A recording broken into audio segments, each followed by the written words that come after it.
Часто задают вопрос, как научить птицу пользоваться ниппельными поилками.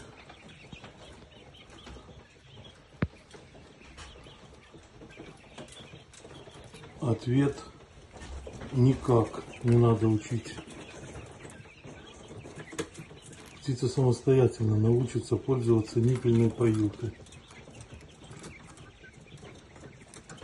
15-20 минут вашего терпения, и все у птицы получится.